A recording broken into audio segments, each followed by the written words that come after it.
Good morning, everyone. It's Tuesday. It's 10 a.m., which is a little bit earlier than our normal Zoo2U virtual safari, but we have a very good reason for starting early. You can see behind me we have our African penguin flock out here. We're going to feed them. We're going to talk about them. This has been such a highly requested live. We're so happy to be able to bring it to you today.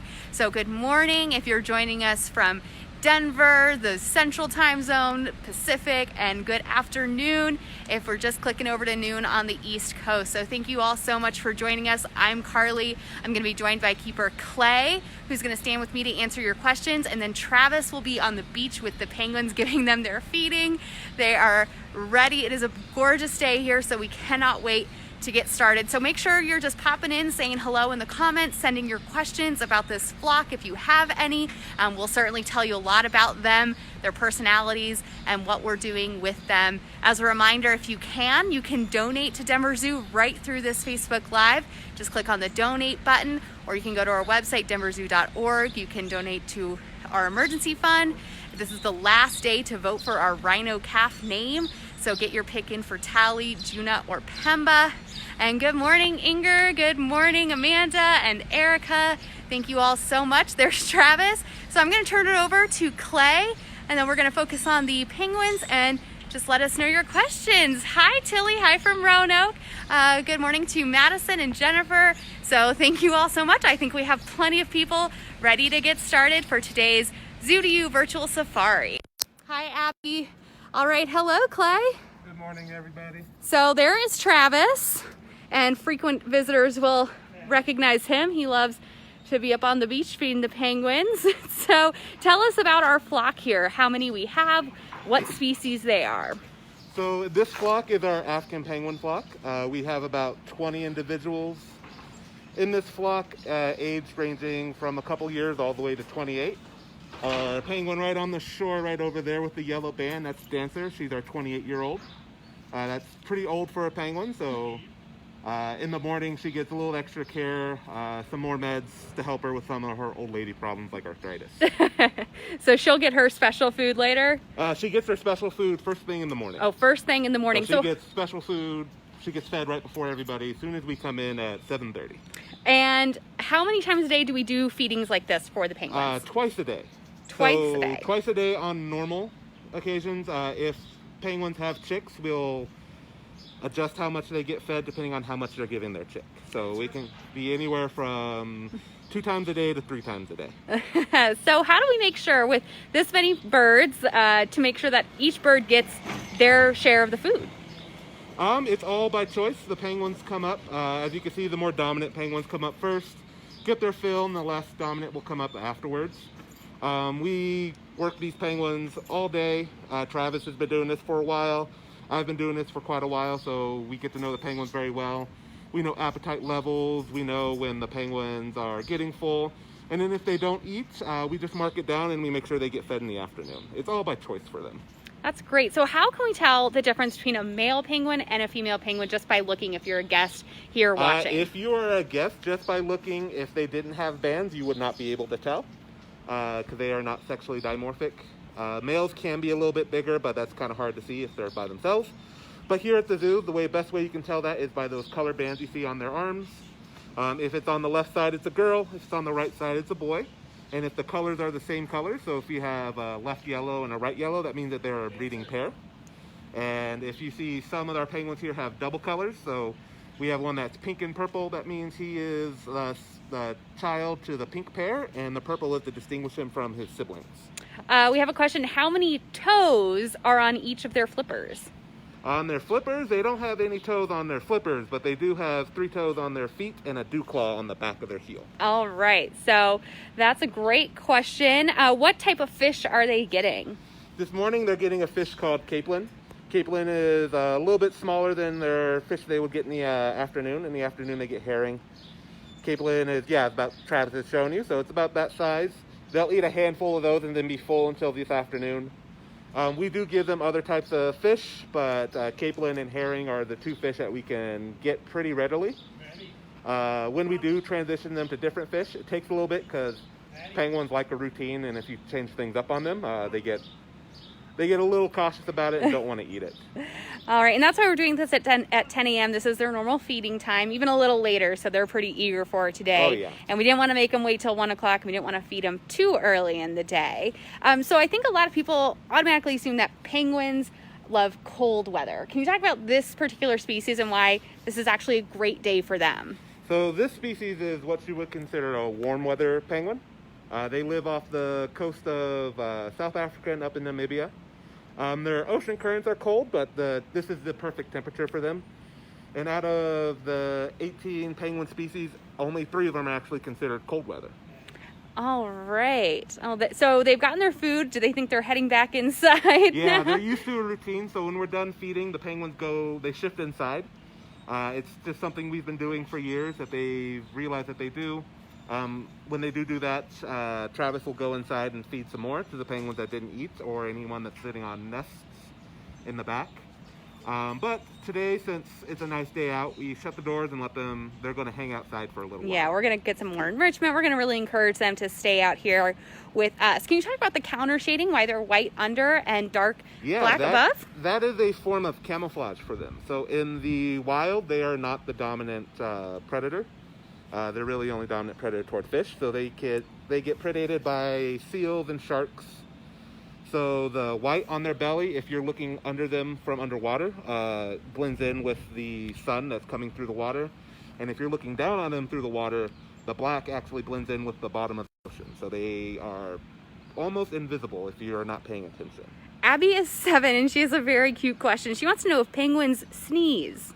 Penguins, I think that they do, just not the way that we do. Their body isn't built to sneeze the same way, but they do make noises like that, yeah. Kurt says it's amazing how they wait their turn and then line up to walk over to the bucket. Oh yeah, there's definitely some birds that are really, really dominant that know that they will be the first ones to get fed. They push their way to the front. Then there's other birds that know that even at the end of the feeding, when those bigger birds are gone, the food will still be there. Lala has a question. She wants to know if we have any babies here, any chicks. Not in this flock, but our Humboldt flock, our chick that was with his parents actually came outside and has been outside for a little while. So let's talk about the enrichment there. Travis has some, looks like just regular bathtub toys. Yep, just pool toys. Penguins are very curious. When I talk to people when they're doing VIP tours, I compare them to toddlers and cats. Toddlers, because if anyone has kids, they know that they get into trouble if you leave them alone too much. And curious as cats, because they will explore, pick up anything. This cotton tree here will give off cotton in the summer, and then the cotton will fly around in the exhibit, and the penguins will actually chase the cotton around. You can get laser pointers that we have for enrichment, and the penguins chase them in the back. We have a bubble machine that blows bubbles, and they'll start chasing bubbles as well. Tessa is 6, and she wants to know why they waddle. They waddle because that's the way that they have adapted. They have adapted to swim a lot faster in the water than we do. So their bodies are actually shaped like a torpedo, so they go faster. So because of that, when they're on land, they can't run like we do because they have no reason to run. Amy says Humboldt and African penguins look the same. What are some of the differences between the two species? Humboldts are a lot bigger, and their patterns are somewhat different as well. But it's a lot of it has to do with size. They are definitely a lot bigger than these guys. Will one of them kind of be the first to get in the water and the rest will follow, or are they all just a little hesitant this early? Yeah, it's whoever's bravest first. Once that one goes in there, they all realize it's really safe, and then they start swimming around. Let's see. Oh, Alexandra's 5. She wants to know if they dress up for Halloween. We don't dress them up as Halloween, but they're already wearing tuxedos, so they kind of already are. Yeah, they're already pretty fancy. Shauna wants to know why they're in a perfect line. They just kind of stand that way. They just kind of stand that way. They're used to a routine, so they're actually waiting for Travis to let them inside, even though they're not going inside right now. Yes, it's too nice outside, you all. They should be enjoying. So who do we have over here who's enjoying a little bit of that stick enrichment? So that is Maddie. Oh. Maddie is one of our special birds in this flock. She was hand-raised by Travis and a few other keepers when she was little. So she has a very close bond with Travis, so Travis can basically get her to play around with enrichment. We joke and say that she thinks she's more like people than actually penguins. Yes. That's why she goes through the people door and not out through the penguin doors. What's your favorite thing about working with penguins? The personalities. Working with penguins, each penguin is different. It's fun to see just what they get up to from their day-to-day. Can you explain again for Tina where these penguins are normally found in the wild? So these penguins are African penguins, so they're found off the coast of South Africa and up in Namibia. Up in Namibia. And for anyone who's joining, we want them to play in the pool, but this is not part of their daily routine. They normally go right back inside after that first morning feeding, right? Yep. And everything here at the zoo, from the penguins all the way up to the elephants, is all their choice. We don't force them to do anything that they don't want to do. So if they decide that they don't want to swim, they don't have to swim, but when they do swim, usually all of them will go in the pool with them. So what you're hearing behind us right now are some geese. It is season for them. Do penguins vocalize? Do they make loud noises? Yep, they make a noise. They make a lot of noises. One of their names actually is the jackass penguin because they bray like donkeys. So you can try to make those sounds at home. And what do they feel like? A lot of people want to know what it'd be like to touch a penguin. Smooth. Their feathers are designed to have them go really fast in the water, so their feathers are always slicked back. It's, I would say, compared to like a wetsuit, that's exactly how they feel. So it helps that water just slide off. Helps that water slide right off of them. All the feathers are lined up perfectly, so they go really fast in the water. Like other birds, they have a gland on the base of their tail called a europygial gland, which helps them waterproof their feathers. But these guys do go through something called a catastrophic molt. We don't have anybody in this flock that's out right now that's going through that right now, but what that is they will lose all their feathers all at once over the course of a couple weeks. And that's because even if they lose a small patch of feathers, they slow down a lot in the water. And because of that, they can't catch the fish that go really fast in the water. So they go through this about once a year. They'll lose all their feathers. They'll get really, really fat. They'll start gorging on a lot of food. You'll start seeing rolls on them. If you've come to the zoo in the past, you've probably seen a couple penguins that have been going through these molts. Yes. But as soon as that molt's over, they grow these feathers back perfectly, and they go back into the water. They swim. Grace is 11. She wants to know how much they weigh. 5 to 8 pounds. 5 to 8 pounds. Are penguins monogamous? Will they just stay with that one breeding partner? Typically, yeah. The species does. They'll form breeding pairs, but if something were to happen to the breed, they could form another pair with another penguin. Are they really fast swimmers? Yes, they are really, really fast swimmers. In the area that they live in Africa, has a very big current with a lot of fast fish, so they have to adapt to catch those fish. Tilly is wondering which animals they compete with for food sources in the wild.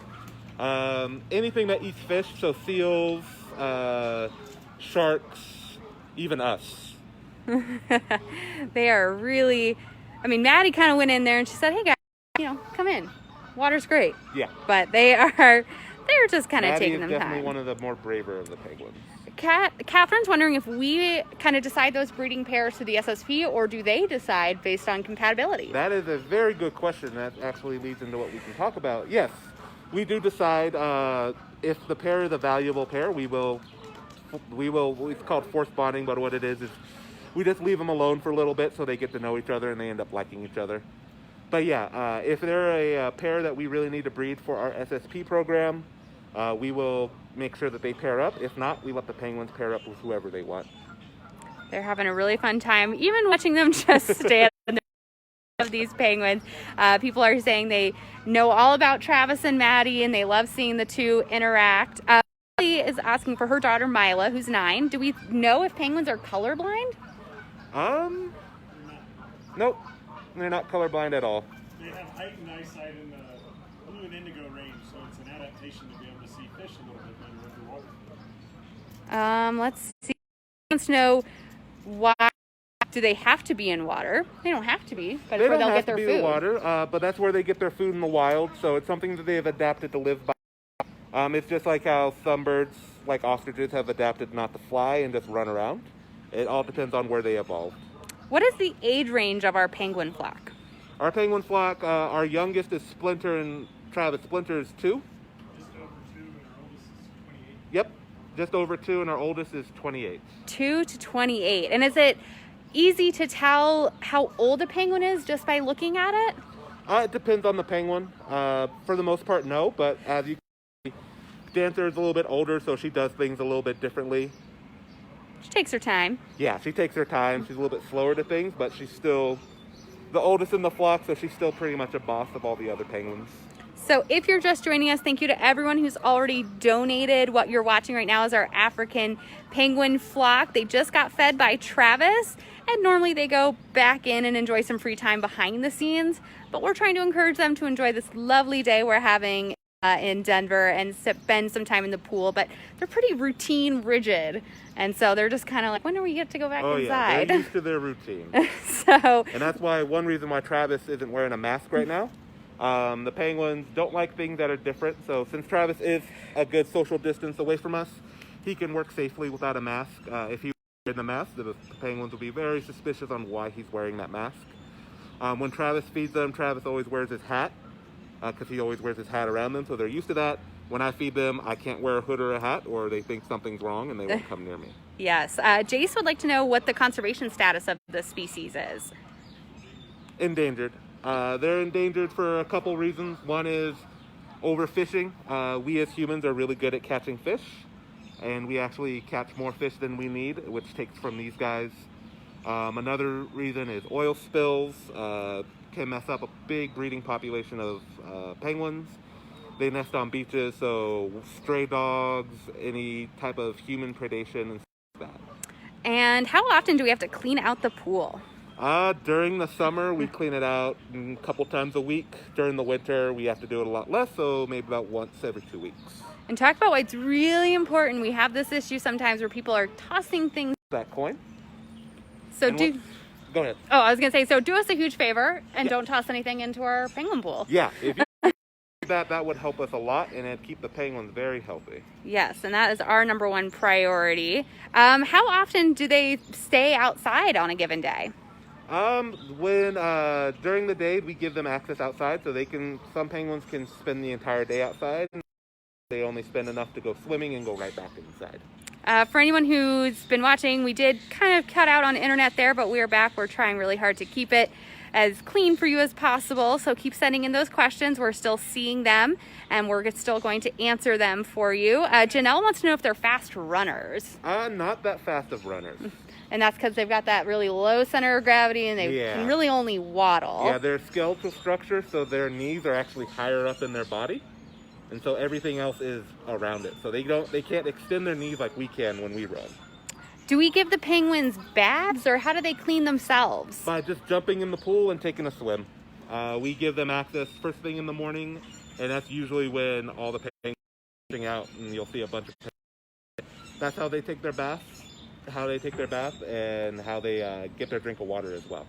Catherine is wondering if they stick together as a flock, or do they do their own thing? They split off into their own groups. There are some penguins that like hanging out with other penguins, and there's other penguins that would rather hang out by themselves. So it's really up to the individual. We just saw the one with the red band on his right arm there. He kind of did like a puffy thing and then kind of shook it out. What was that behavior? Stretching. So they can stretch all their feathers individually. So that was him just stretching it out. That was him just stretching it out. Let's see. What is the average lifespan of an African penguin?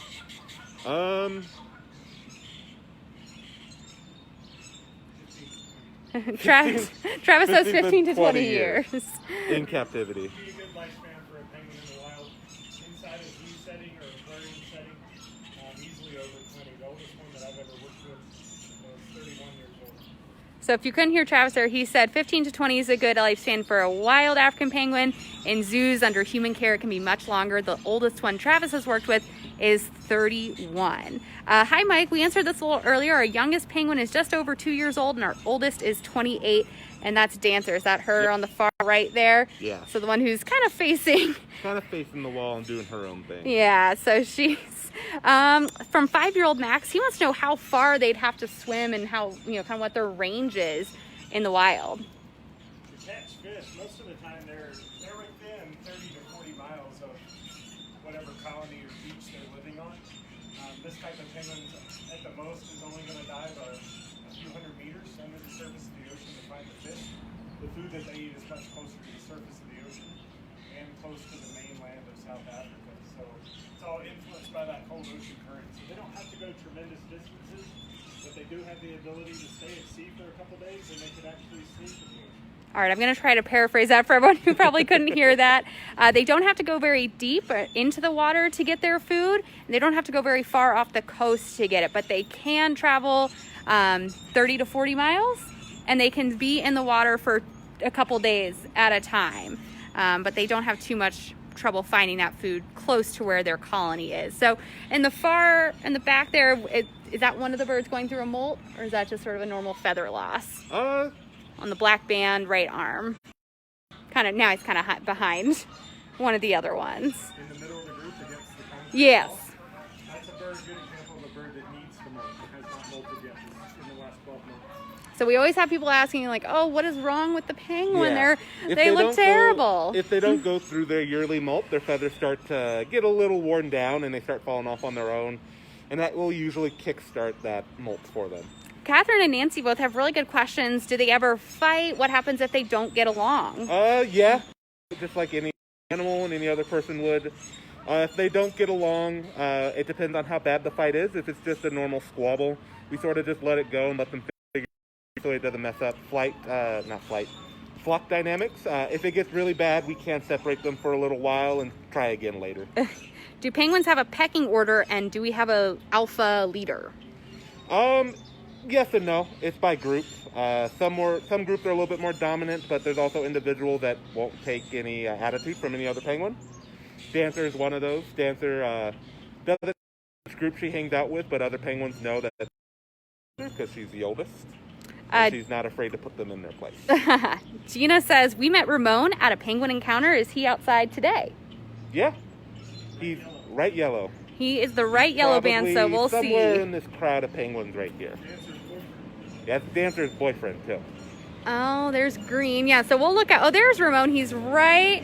Yep. Gina, he is right there in the center of your screen, close to the water. He has that yellow band. Sorry about that. We have some cars going behind us here. Work is still going on as normal here at the zoo, including maintenance and cleaning. So you're going to overhear a couple things going around in the background. So who's that enjoying the stick? Is that Maddie again? Chupacabra. Chupacabra. Let's see. Is there anything else, Clay, you want to share about them? One thing that we get all the time is all the penguins have names, and the answer is yes. Every penguin has an individual name. And we're from Splinter, Maddie, Chupacabra. We have Triangle, Pomona. That's usually a keeper thing. Travis works here, has been working here for a while, so Travis usually has some good penguin names off the top of his head, but occasionally something happens with a penguin or somebody helps them and they get to give up a cool name for them as well. Well, we're sorry for everyone who, kind of tuned in hoping to see them swim, but this is just what they've chosen today, which is kind of hang on the beach, walk around, enjoy Travis and Clay's company, and get their morning. Maybe we'll give it a couple more minutes to see if they kind of jump in the water. Maddie enjoyed some water, but they're wondering now. The sun's out. This isn't so bad. Do we ever pick them up? Yeah, if there's anything that needs to be done with them, we do beak and nail trims with them if they get too long. They do get West Nile vaccines every year, and we do weigh them periodically, so they are somewhat used to being picked up. They don't necessarily like it. Some penguins like it more than others. A penguin. What are some of the reasons we would hand rear a penguin? Hand rear a penguin is, in Maddie's case, when Maddie's egg was laid, she was laid with another egg, so her sister and her have both hatched.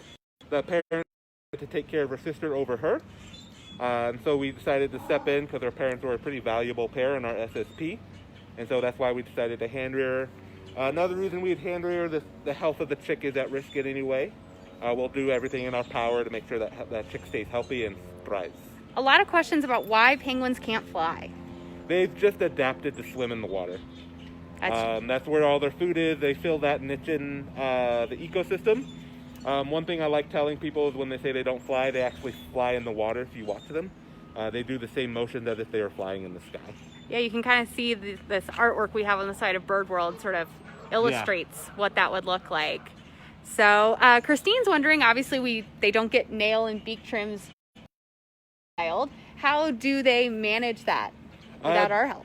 Where they live is very rocky, so climbing on rocks files their nails down pretty well. Digging burrows, they'll dig their own burrows in the wild, so that stuff files them down and stuff like that. We try to mimic that at the best of our ability here, but obviously we're not the wild, so we can't be perfect about it. Janelle's wondering how many hours a day they sleep, and are they diurnal or nocturnal? They are diurnal, and they sleep just about the same amount as any other animal, about 8 hours. Sometimes more, sometimes less. Depends on what's going on. All right, everyone, we're going to wrap this up here, but before we go, we just want to thank everyone who's donated. We have raised $150 today, so thank you. And we know that these Facebook Lives have been a real joy for you all, and it's been a joy for us to bring them to you. So we'd also like to know what you think of them. So we're doing a little survey. We will link in the comments about the Facebook Live experience. Feel free to rate and leave your comments so we can make these as good as possible for everyone at home who is watching them. We appreciate you watching. We appreciate you tuning in, donating, asking really smart, great questions of our keepers. We've really enjoyed this and we'll keep doing it. So tomorrow, tune in at 2 p.m. for our Earth Day Facebook Live, and we'll post more details about that. But thank you, Travis. Thank you. And thank you so much, Clay. Thank you guys for tuning in. And thank you to our African penguin flock for cooperating at least with the feeding. But we cannot wait for you all to join us and see them in person next time you're here. If you missed any of this, you can check it out on our website, denverzoo.org/zoo2u, or on our YouTube page. Just follow and subscribe to Denver Zoo on YouTube. Thank you so much, and make sure to fill out that survey about our Facebook Lives. Thanks, everyone.